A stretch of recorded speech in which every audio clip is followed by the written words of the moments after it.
If you attended our Lunch and Learn 2.0 webinar titled Structured Wikis, The Power of Two a few weeks ago, which was presented by Peter Toney, the founder of Twiki.org and co-founder of Structured Wikis LLC, you are probably familiar with structured wikis, called Twikis, and how they can serve not only as a collaboration tool for creating and sharing information, but also as a collaborative application development platform for incrementally automating processes, workflow, and data management. So what does this have to do with the iPhone? Yesterday, Peter edited a Twiki page using the iPhone. The Safari-based browser works extremely well, indicated Peter, and obviously the keyboard and autocorrect feature helped. So not only does the iPhone take web browsing to the next level, the ultimate on-the-go browsing machine you might call it, but it keeps you well connected and fully functional with your web applications. The web browsing features I described yesterday include the ability to double tap and zoom in so you can easily read the small print.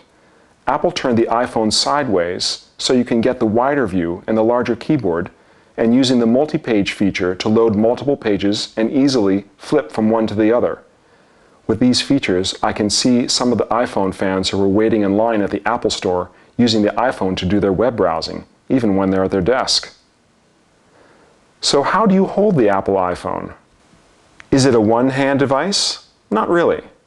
Even though you might be able to get by with one hand in certain areas, when you try to tap some of the options, they're at the top of the screen. This may be a little too far to reach while holding the iPhone with one hand, and you might risk dropping it. Do you hold it in one hand and tap with the other? Maybe. This seems to be the most logical thing to do, and it works well. It does, however, prevent you from using both thumbs for typing, which may slow you down during typing. Also, the hand that is tapping would be floating in the air without having an anchor on the device, which may feel a little awkward at times. Do you hold it in the BlackBerry way? Not quite. Well, the iPhone is not wide enough to hold it with two hands like you'd hold a BlackBerry. Not the Pearl, of course. And in addition, the center of gravity seems to be a little higher, so you may be risking having it flip over and fall from your hands. Furthermore, the screen is a touch screen, and a sensitive one. So in the BlackBerry position, you're likely to be accidentally hitting the touch screen with unwanted taps. So have I found my ideal hands position on the iPhone? I think this is still developing for now. Here are the hands positions I'm finding myself using.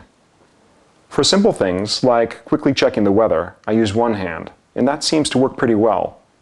For more elaborate applications, such as scanning email, I hold the phone with one hand and tap with the other. When it comes to typing, I use a pseudo BlackBerry position, with the hands overlapping in the back and letting the iPhone rest there, instead of really holding it, with the small finger of the right hand preventing the iPhone from falling down. This seems to free up the thumbs for typing without relying on them to hold the iPhone, and therefore accidentally touching the touchscreen.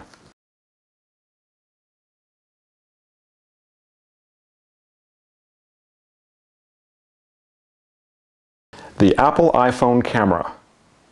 And what do you do when you have a camera? You take pictures. So below are some of the pictures I've taken in the last few days in San Francisco, as the iPhone accompanied me to my social and business activities.